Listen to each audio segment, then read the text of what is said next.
নদিয়া জেলার পলাশীপাড়া থানা এলাকার ধাওয়াপাড়া গ্রামের বাসিন্দা নওশাদ শেখ গত ইংরেজি মাসের 2 তারিখে তিনি পলাশীপাড়া থানায় বাইক চুরির বিষয়ে একটি লিখিত অভিযোগ দায়ের করেন। লিখিত অভিযোগ রুজু হওয়াতে পলাশীপাড়া থানার পুলিশ তদন্ত শুরু করে। পুলিশি তদন্তের মাধ্যমে মোটরসাইকেলটি বেথুয়াডহরি বিক্রমপুরে আতির শেখের বাড়ি থেকে উদ্ধার করে গত সোমবার রাতে। ধৃত ব্যক্তিকে থানায় নিয়ে আসে পুলিশ। তার কাছে জিজ্ঞাসাবাদ করে জানতে পেরেছে যে চুরি হওয়া মোটরসাইকেল দুষ্কৃতীরা তার কাছে এনে দিত। আজ পলাশীপাড়া থানার পুলিশ ধৃত ব্যক্তিকে তেহট্ট মহকুমা আদালতে পাঠায়। আমাদের কাছে গত 2/8/2025 তারিখে একটি বাইক চুরির কমপ্লেন আমাদের কাছে রুজু হয়। কমপ্লেনটা আমাদের এলাকা থেকেই আসে এবং ঘটনাটা হচ্ছে ওই দিন একটি লোক আমাদের কাছে যে কমপ্লেন করেছিল তার নাম নওশাদ শেখ, আমাদের এলাকারই ধাওড়াপাড়ায় বাড়ি।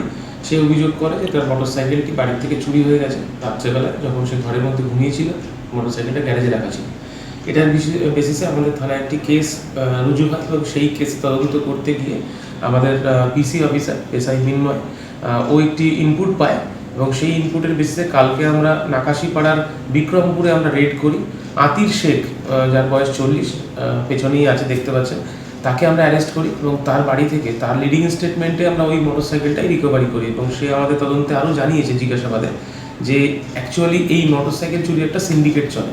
এই সিন্ডিকেটের হচ্ছে বন্ধক নেয় মোটরসাইকেলগুলো, যারা চুরি করে তাদের থেকে মোটরসাইকেল বন্ধক নেয় পয়সার বিনিময়ে এবং পরবর্তীকালে বিক্রি করে দেয় পার্টসগুলো চেঞ্জ করে। তো আমরা এই পুরো মোটরসাইকেল এই চুরি এবং পাচার চক্রের মোটামুটি কে বলতে পারেন একজন সদস্য এবং এর চাই অবধি পৌঁছানোর আমরা চেষ্টা করছি জিজ্ঞাসাবাদ করে এবং একে আমরা পিসি আনবো আজকে। 5 দিনের আমরা রিমান্ড চেয়েছি এবং তার পরবর্তীকালে যারা যারা চুরি করেছে এবং আরও যে চুরির বাইক এই জানে যেখানে যেখানে আছে সেগুলো উদ্ধারের আমরা চেষ্টা করবো। একে কীভাবে ধরলেন আপনারা?